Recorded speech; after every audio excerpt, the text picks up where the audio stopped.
여러분 안녕하세요. 찾아가는 새벽기도 시카고 예수사랑교회 조선영 목사입니다. 오늘도 변함없는 주님의 은혜와 평강이 저와 여러분의 삶에 종일 풍성하기를 기도합니다. 오늘 말씀은 창세기 39장 6절에서 10절까지 말씀입니다. 제가 읽어드리지요. 주인이 그의 소유를 다 요셉의 손에 위탁하고 자기가 먹는 음식 외에는 간섭하지 아니하였더라. 요셉은 용모가 빼어나고 아름다웠더라. 그 후에 그의 주인의 아내가 요셉에게 눈짓하다가 동침하기를 청하니 요셉이 거절하며 자기 주인의 아내에게 이르되 내 주인이 집안의 모든 소유를 간섭하지 아니하고 다 내 손에 위탁하였으니 이 집에는 나보다 큰 이가 없으며 주인이 아무것도 내게 금하지 아니하였어도 금한 것은 당신뿐이니 당신은 그의 아내임이라. 그런즉 내가 어찌 이 큰 악을 행하여 하나님께 죄를 지으리까. 여인이 날마다 요셉에게 청하였으나 요셉이 듣지 아니하며 동침하지 아니할 뿐더러 함께 있지도 아니하니라. 아멘. 성경에는 요셉이 어떤 식으로 하나님을 섬기고 믿음 생활을 했는지 구체적인 설명이 없습니다. 하지만 요셉이 그와 함께 하시는 하나님을 마음으로 믿었을 뿐 아니라 마음으로 섬기는 그 하나님에 대한 증거가 그의 삶에서 구체적으로 드러나고 있는 것을 보게 되죠. 하나님을 믿는다는 것은 어떻게 보여지게 되는 걸까요? 머리로 동의하고 입으로 시인하는 것을 넘어서 삶에서 그 믿는 증거를 가지고 있다는 것은 과연 어떤 것일까요? 간단히 이렇게 한번 표현해 봅니다. 하나님을 믿으며 산다는 것은 하나님 때문에 내가 하고 싶은 일을 하지 않거나 하나님 때문에 내가 하고 싶지 않은 일을 하는 것입니다. 오늘 본문에서 요셉의 삶에는 말과 행동에서 이러한 믿음이 분명하게 보이죠. 요셉은 자신을 신임하고 있는 보디발 시위대장에 대한 의리나 충성심 혹은 도리 때문에 그 여주인의 유혹을 거절하고 있는 것이 아니죠. 요셉에게 주인을 향한 충성심 같은 그런 마음이 없었다는 게 아니고 또 그런 가치들이 중요하지 않다는 말도 아닙니다. 하지만 사람에 대한 의리나 충성심 혹은 윤리 도덕이 이유였다면 요셉은 여주인의 유혹을 이기기 힘들었을 것입니다. 보디발은 요셉에게 그 집안의 중요한 결정을 다 할 수 있는 전권을 넘긴 상태였죠. 요셉은 그 힘으로 다른 종들을 원하기만 하면 원하는 것으로 이동시킬 수 있었고 마음만 먹으면 감쪽같이 주인을 속일 수도 있는 위치에 있었죠.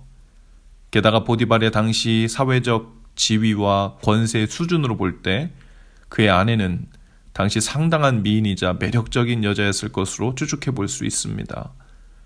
집안 모든 행정권의 전권을 쥐고 있는 요셉이 보디발의 아내를 취했을 경우에 그 여주인의 힘을 등에 업고 더 막강하고 완전한 신임을 얻어 또 큰 재물까지 축적할 수 있다면 아마도 머지않아 그 종의 신분을 벗어나 자유의 몸이 될 수 있는 가능성이 크다는 그런 인간적인 계산을 그 똑똑한 요셉이 하지 못했을 리 없겠죠. 그러나 요셉은 사람에게 대한 충성심이나 도리 때문에 움직이지 않았습니다. 가능성이 커 보이는 사람의 계산을 따라 움직이지도 않았죠. 오직 종으로 팔려온 자신과 동행하고 계시는 하나님 앞에서 행하는 것만 생명처럼 굳게 붙들었습니다. 다른 계산을 할 줄 몰라서가 아니라 다른 계산은 하지 않기로 마음을 정한 거죠. 가장 완전하고 온전한 계산은 오직 하나님께서만 하실 것이고 또 그 계산이 틀리지 않도록 인도하시는 분도 오직 하나님뿐이심을 입술로 시인할 뿐더러 행동으로 고백한 것입니다. 종으로 팔려갔어도 요셉이 형통한 자가 된 이유는 그가 범사에 하나님 앞에서 행하는 사람이었기 때문입니다. 언뜻 생각하면 형통이라는 것을 자신의 목적과 소원을 빠르게 그리고 크게 이루는 것이라고 생각할 수 있어요. 그런 사람은 형통해 보이는 삶을 쟁취하기 위해 오히려 하나님 앞에서 사는 일에 충성되지 않고 기회를 모아 세상과 타협하고 눈을 징끈 감고 수익이 높아 보이는 사람의 계산을 따라 행할 가능성이 높지요. 완전히 순서가 바뀐 것입니다. 성경에서 말하는 형통이란 그냥 일이 술술 풀리는 것만을 말하는 것이 아닙니다. 나와 함께 하시는 하나님을 근심하게 드리지 않고 주님이 기뻐하시는 일을 선택하여 믿음으로 행하며 사는 일입니다. 그것을 통해 하나님과의 친밀한 관계를 지키며 사는 일, 그 사람은 이미 그 영혼이 하나님과의 관계 속에서 잘 되고 있는 거죠. 이미 형통하고 있는 겁니다. 그리고 그 영혼이 잘 되고 있는 것처럼 삶 속에서도 더 잘 되는 것으로 자연스럽게 열매를 맺게 되는 이치죠. 요한 3서 1장 2절에 보니까 사랑하는 자여 내 영혼이 잘됨 같이 내가 범사에 잘되고 강건하기를 내가 간구하노라 라고 했어요. 하나님 앞에서 영혼이 평안하고 잘되는 것이 먼저입니다. 범사가 잘되는 것은 결과적으로 하나님의 손에서 열매로 나타나게 되는 것이죠.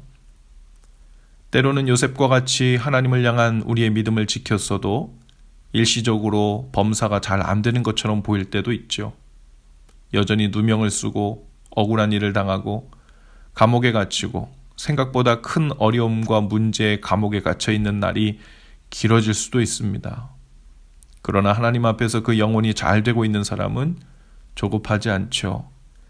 그 갇혀 있는 날의 수도 완전하신 하나님의 계산에 들어가 있음을 믿기 때문입니다. 마땅한 선한 이유가 있기에 그날이 허락된 것임을 신뢰합니다. 그리고 여호와를 나의 목자 삼은 것으로 부족하지 않고 만족하는 그 평안함이 이미 그 속에 있기 때문이죠. 오늘 하루를 살면서 형통케 되는 삶을 먼저 목적으로 삼게 되지 않기를 바랍니다.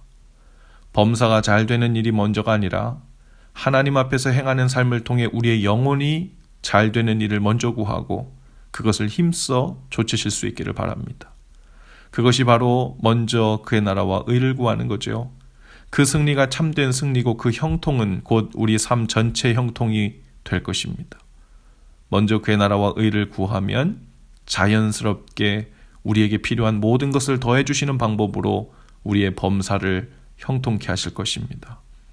오늘 하루를 시작하는 여러분들의 영혼이 잘됨 같이 범사에 잘되고 몸과 마음이 모두 강건케 되기를 주님의 이름으로 축복합니다. 기도합시다. 주님, 하나님의 마음을 놓치지 않고 사는 것을 힘써 선택하는 하루가 되게 하옵소서. 그래서 하나님 앞에서 우리의 영혼이 잘되어 형통하게 하시고 범사에 함께 해주시는 주님의 은혜의 손길로 인해 잘되고 강건케 되는 은혜를 또한 주옵소서. 예수님 이름으로 기도합니다. 아멘. 여러분, 오늘도 예수 사랑으로 화이팅입니다. 내일 아침에 다시 찾아뵙죠.